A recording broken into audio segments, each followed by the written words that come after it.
मित्रों नमः संस्कृताय। ज्ञान भारती क्लासेस में आप सभी मित्रों का बहुत बहुत स्वागत है।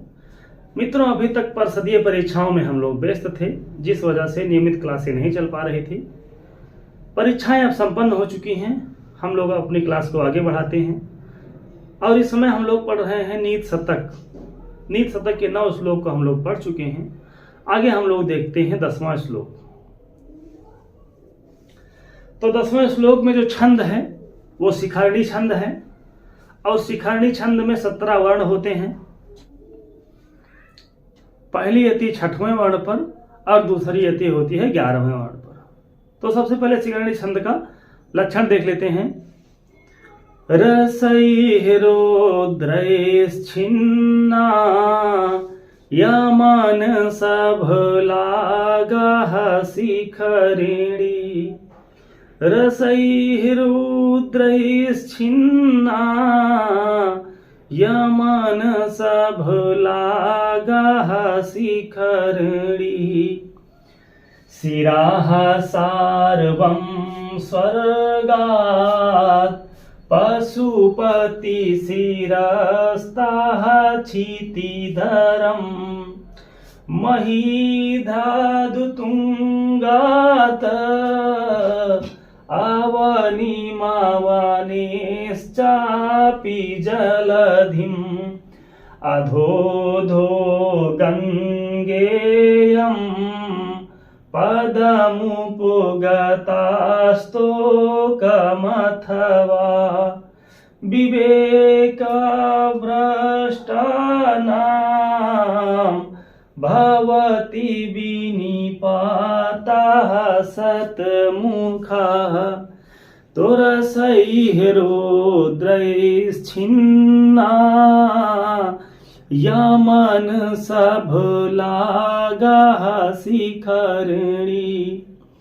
विवेकभ्रष्टानां भवति विनिपाताः सतमुखः। ये चौथी लाइन सूक्ति भी है और पूछते हैं बहुत है ये लाइन कहाँ की है। तो ये है नीति शतक की लाइन। रसैरुद्रैश्छिन्ना यमन सभलागः शिखरिणी। विवेकभ्रष्टानां भवति विनिपाताः सतमुखाः। भर्तृहरि जी कहते हैं कि विवेक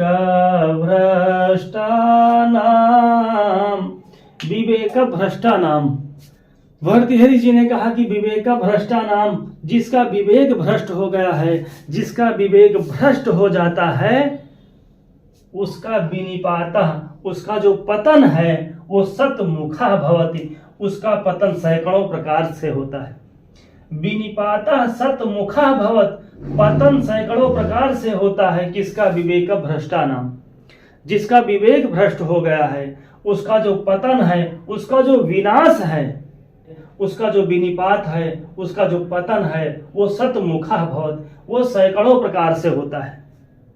सैकड़ों प्रकार से पतन किसका होता है? जिसका विवेक खत्म हो गया है, जिसका विवेक भ्रष्ट हो चुका है। तो विवेक भ्रष्टानां भवति विनिपाताः सतमुखाः।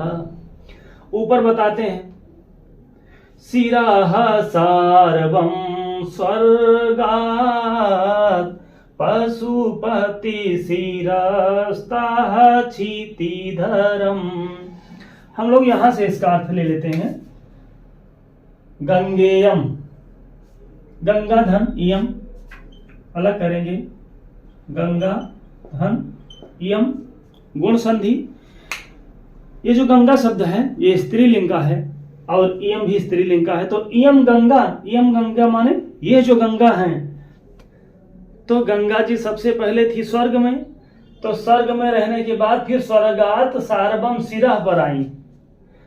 स्वर्ग से सार्वम माने भगवान शंकर के शिरः मतलब मस्तक पर गिरी, सिर पर गिरी।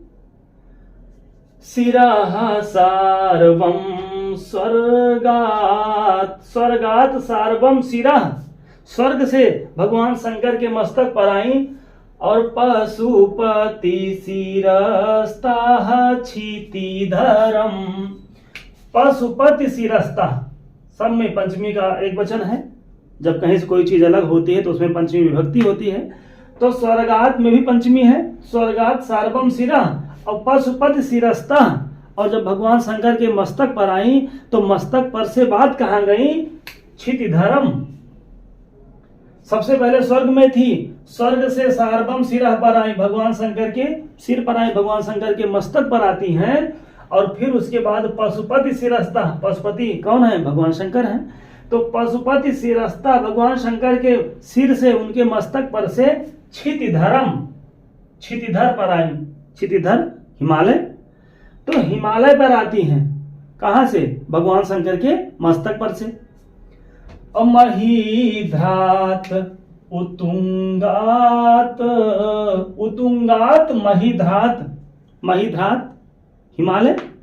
और हिमालय कैसा है? उत्तुंगात, बहुत ऊंची चोटी पर से, बहुत ऊंची चोटी, हिमालय की जो बहुत ऊंची चोटी है उस चोटी पर से अवनिम, अवनी, अवनी कहते हैं पृथ्वी को। उत्तुंगात महीध्रात, ऊंची हिमालय की चोटी पर से अवनिम आई है, पृथ्वी पर आई। अवने चापी जलधिम, और फिर पृथ्वी पर से अवने, यहां भी पंचमी का एक वचन है, अवने जलधि में गई और पृथ्वी से जलधि की ओर गई। जलधि मतलब समुद्र।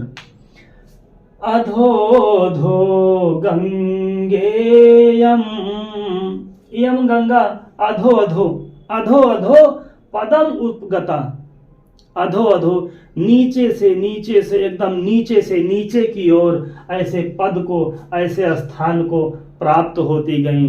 कौन? यम गंगा। अस्तोकम पदम उपगतम, एकदम नीचे से नीचे स्थान की ओर चली गई। तो विवेक भ्रष्टानाम भवति विनिपाताः सतमुखाः, जिसका विवेक भ्रष्ट हो जाता है उसका जो पतन है वो पतन सैकड़ों प्रकार से होता है। सैकड़ों सैकड़ों प्रकार से उसका पतन शुरू हो जाता है। किसका? जिसका विवेक भ्रष्ट हो गया है। पूछते हैं कि गंगा जी के समुद्र में आने का क्रम क्या है? तो सबसे पहले स्वर्गात, स्वर्ग में थी तो स्वर्गात सार्वम शिरः, स्वर्ग से भगवान शंकर के मस्तक पर आती हैं। और फिर पशुपति शिरस्ताः, भगवान शंकर के मस्तक पर से क्षितिधर को जाती हैं, भगवान शंकर के सिर पर से हिमालय पर्वत पर जाती हैं। और महीध्रात उत्तुंगात, उत्तुंगात महीध्रात, ऊंची हिमालय की चोटी पर से अवनिम, अवनि मतलब पृथ्वी पर जाती हैं। और अवने, फिर उस पृथ्वी से जलधिम, समुद्र की ओर चली जाती हैं। तो इयम गंगा अधो अधो पदम उपगता, ये धीरे धीरे एकदम नीच से नीच स्थान को प्राप्त होती गई हैं, एकदम निम्न स्थान को प्राप्त होती चली गई गंगा जी। और चौथी लाइन में भर्तृहरि जी कहते हैं कि विवेक भ्रष्टा नाम भवति विनिपाता सतमुखा, जिसका विवेक भ्रष्ट हो जाता है उसका जो पतन है वो सैकड़ों प्रकार से होता है। क्षितिधर आया है हिमालय के लिए। पशुपति कौन है? पशुपति शिरस्ता में पंचमी का एक वचन है, भगवान शंकर के लिए आया है। स्वर्गात में भी पंचमी का एक वचन है। सार्वम कौन है? सार्वम भगवान शंकर के लिए आया है। उत्तुंगात महीध्रात, ऊंचे हिमालय की चोटी पर से, उस हिमालय पर्वत से अवनिम को आई, अवन मतलब पृथ्वी को आई। और अवने यहाँ भी पंचमी है। चा धन अपि में दीर्घ संधि है, चा मतलब और, अपि माने भी अव्यय पद है। तो जलधिम, जलधि की ओर चली गई, कहां से? पृथ्वी पर से। तो गंगा जी के समुद्र में जाने का यही क्रम है। सबसे पहले स्वर्ग में थी, स्वर्ग से भगवान शंकर के मस्तक पर आती हैं, भगवान शंकर के मस्तक पर से हिमालय पर जाती हैं, हिमालय पर से फिर पृथ्वी पर आती हैं और पृथ्वी पर से फिर चली जाती हैं समुद्र की ओर। तो ये हो गया हमारा 10वां श्लोक। अब हम लोग पढ़ते हैं 11वां श्लोक। शक्यो वारितुं जलेन हुतभुक् क्षत्रेण सूर्यातपः नागेन्द्रो निशिताङ्कुशेन समदो दण्डेन गोगर्दभौ व्याधिर्भेषज संग्रहैश्च विविधैर्मन्त्रप्रयोगैर्विषम् सर्वस्योषधमस्ति शास्त्रविहितं मूर्खस्य नास्त्यौषधम्। शार्दूल विक्रीडित छंद है इसमें, और शार्दूल विक्रीडित छंद में होते हैं 19 वर्ण, 12 और 7 पर यति होती है। और लक्षण इसका कैसा है? सूर्याश्वैरदिमः सजौ सततगा शार्दूल विक्रीडितम् शक्यो वारयितुं जलेन हुतभुक् क्षत्रेण सूर्यातपः नागेन्द्रो निशिताङ्कुशेन समदो दण्डेन गोगर्दभौ व्याधिर्भेषज संग्रहैश्च विविधैर्मन्त्रप्रयोगैर्विषम् सर्वस्योषधमस्ति शास्त्रविहितं मूर्खस्य नास्त्यौषधम् शक्यो वारयितुं जलेन हुतभुक् क्षत्रेण सूर्यातपः। हम लोग पढ़ रहे हैं मूर्ख पद्धति, और मूर्ख पद्धति में भर्तृहरि जी केवल मूर्खों की बात कर रहे हैं। मूर्ख होते कैसे हैं, मूर्ख के लक्षण क्या हैं, और मूर्ख से बचने का उपाय बताते हैं। चौथी लाइन से हम लोग इसका अर्थ देखते हैं। सर्वस्य औषधम अस्ति कहाँ? शास्त्र विहितम। सर्वस्य औषधम अस्ति, सभी औषधियां हैं, सभी औषधियां बताई गई हैं, सभी औषधियां विद्यमान हैं। कहाँ? शास्त्र विहित। शास्त्रों में सभी औषधियों के बारे में लिखा गया है कि किस बीमारी की कौन सी दवा है। अगर कोई बीमारी हो जाए तो मान लो जानकारी नहीं है, तो उसको हम लोग शास्त्रों में देखते हैं, उसको किताबों में देखते हैं कि इस बीमारी का ये इलाज है। तो सर्वस्य औषधम अस्ति, सभी बीमारियों की दवा शास्त्रों में लिखी गई है।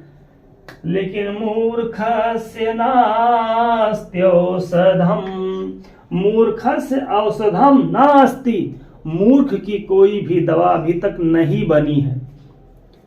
मूर्ख की दवा बनी ही नहीं है, लेकिन सर्वस्य औषधम अस्ति, सारी बीमारियों की जो दवाएं हैं वो शास्त्रों में लिखी गई हैं कि इस बीमारी की ये दवा है। लेकिन मूर्ख की औषधम नास्ति, मूर्ख की दवा अभी तक नहीं बनी है। भर्तृहरि जी ने कहा कि कोई भी बीमारी अगर हो जाए तो डॉक्टर के पास चले जाना, या फिर शास्त्रों में देख लेना कि किस बीमारी का इलाज क्या है। लेकिन भर्तृहरि जी कहते हैं कि मूर्खस्य ना औषधम अस्ति, मूर्ख की कोई भी दवा अभी तक नहीं बनी है। मूर्ख से आप बिल्कुल भी बहस ना करें। ऊपर कहते हैं कुछ दवाइयां, कुछ दवाओं के बारे में भर्तृहरि जी कहते हैं, कुछ उपाय बताते हैं कि अगर ये समस्या आ जाए तो इसका उपाय है, फला बीमारी का फला इलाज। किसका इलाज है? हुतभुक। हुतभुक अग्नि का पर्यायवाची है, तो हुतभुक मतलब अग्नि। अग्नि को वारितुम शक्यो, अग्नि को शांत किया जा सकता है। किससे? जलेन, जल से। आग को बुझाया जा सकता है जल से। लेकिन मूर्खस्य नास्ति औषधम, अगर आग लग जाए तो पानी डाल दीजिए, आग शांत हो जाएगी। अब इसका मतलब कि आग से भी ज्यादा खतरनाक होते हैं मूर्ख। आग का इलाज है, अगर आग लग जाए तो उसको हम लोग पानी वानी से बुझा सकते हैं। आग की दवा है, आग की दवा है पानी, लेकिन मूर्खस्य नास्ति औषधम, मूर्ख की दवा नहीं।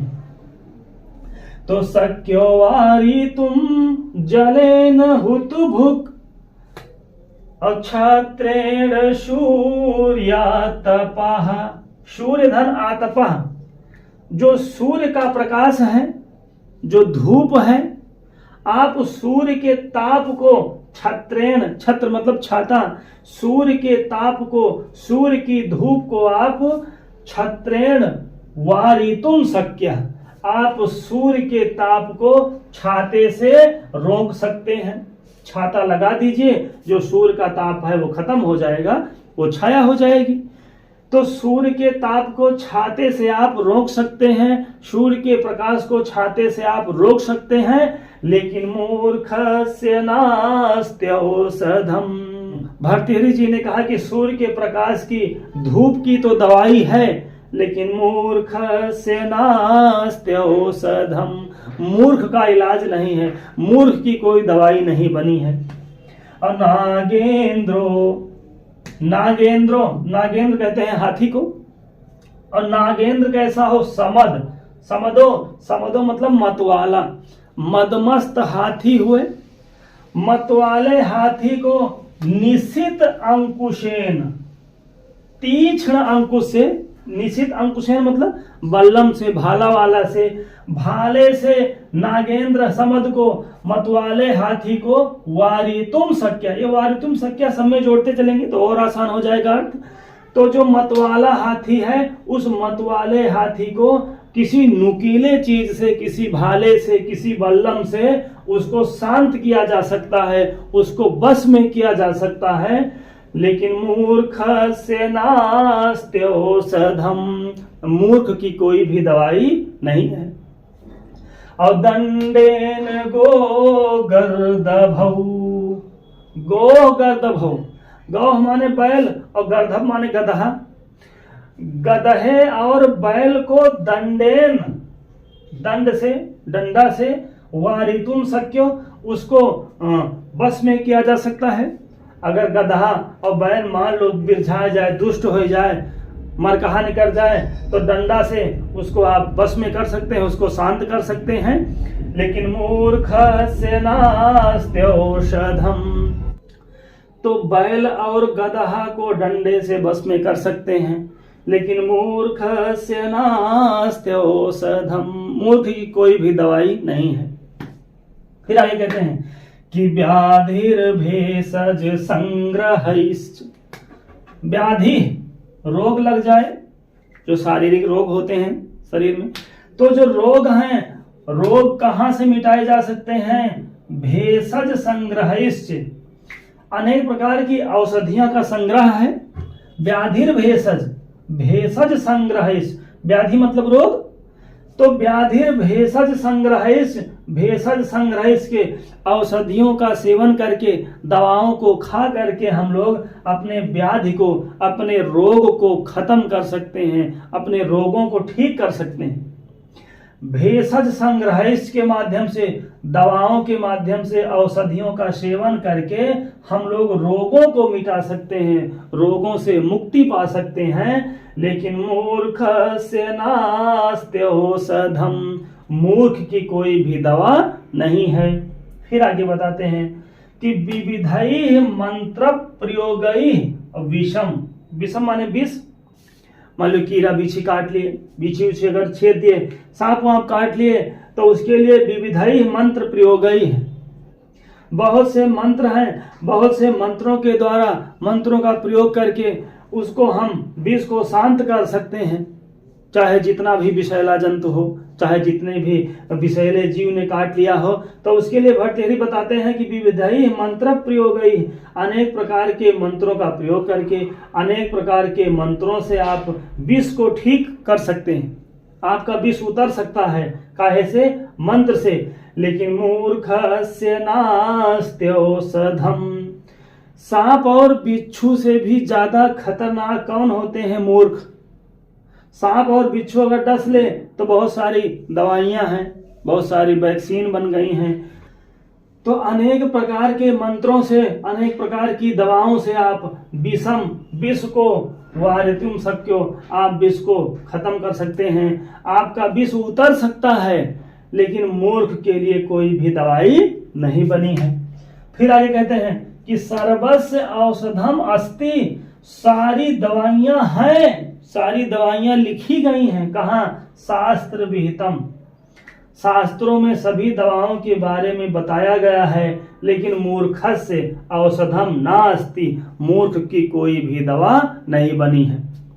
एक बार फिर से देख लेते हैं कि हुतभुक, अग्नि को जलेन वारितुम शक्यो, अग्नि को आप जल से शांत कर सकते हैं, अग्नि को आप जल से बुझा सकते हैं, लेकिन मूर्ख के लिए कोई भी दवा नहीं है। फिर उसके बाद छत्रेण सूर्यातपः, सूर्यातपः छत्रेण, सूर्य के ताप को, सूर्य के प्रकाश को, आप धूप को छाते से बच सकते हैं। छाता लगा देंगे तो सूर्य का जो ताप होगा वो दूर हो जाएगा, लेकिन मूर्ख की कोई दवा नहीं है। और समदो नागेंद्र, समद मतलब मतवाला, मतवाले हाथी को आप निशित अंकुशेन, तीक्ष्ण अंकुश से, किसी नुकीले चीज से, किसी भाले से, किसी बल्लम से आप उसको बस में कर सकते हैं। और गो गर्दभव, गर्दभ मतलब गधा, अगो माने बैल, तो बैल और गधे को आप डंडे से बस में कर सकते हैं। व्याधिर भेषज संग्रहिष्च, जो व्याधि हैं, जो रोग हैं, उनकी जो दवा है वो भेषज संग्रह है। औषधियों के सेवन से आप रोगों को दूर कर सकते हैं, रोगों से आप बच सकते हैं। और विषम, विष को आप विविधई मंत्र प्रयोग, अनेक प्रकार के मंत्रों से, अनेक प्रकार के मंत्रों के द्वारा आपका जो विष है वो ठीक हो सकता है, आप ठीक हो जाएंगे। और सर्वस्य औषधम अस्ति शास्त्र विहितम, शास्त्र में सारी दवाइयों के बारे में बताया गया है, सारी दवाइयां लिखी हुई हैं शास्त्रों में, लेकिन मूर्खस्य औषधम नास्ति, मूर्ख की कोई भी दवा नहीं है। एक बार फिर उच्चारण कर लेते हैं। शक्यो वारितुम जलेन हुतभुक छत्रेण सूर्यातपः नागेन्द्रो निशितांकुशेन समदो दंडेन गोगर्दभौ व्याधिर्भेषज संग्रहैश्च विविधैर्मन्त्र प्रयोगैर्विषम् सर्वस्योषधमस्ति शास्त्रविहितं मूर्खस्य नास्त्यौषधम्। सूर्यातपः, सूर्यधन, आतपः दीर्घ संधि, छत्रेण में तृतीया का एक वचन है, हुतभुक का मतलब होता है अग्नि, जलेन तृतीया का एक वचन, वारेतुम में तुमुन प्रत्यय है, नागेंद्र, नागेंद्र मतलब होता है हाथी, और समद का अर्थ होता है मतवाला, तो ये समद आया है नागेंद्र के लिए। निशित अंकुशेन तृतीया का एक वचन, गो गर्दभव, गर्दभ मतलब गधा, गो माने बैल, व्याधिर भेषज संग्रहिष तृतीया का बहुवचन, विविधई तृतीया का बहुवचन, और मंत्र प्रयोगै तृतीया का बहुवचन। सर्वस्य धन औषधम वृद्धि संधि हो जाएगी, सर्वस्य, सर्वस्य धन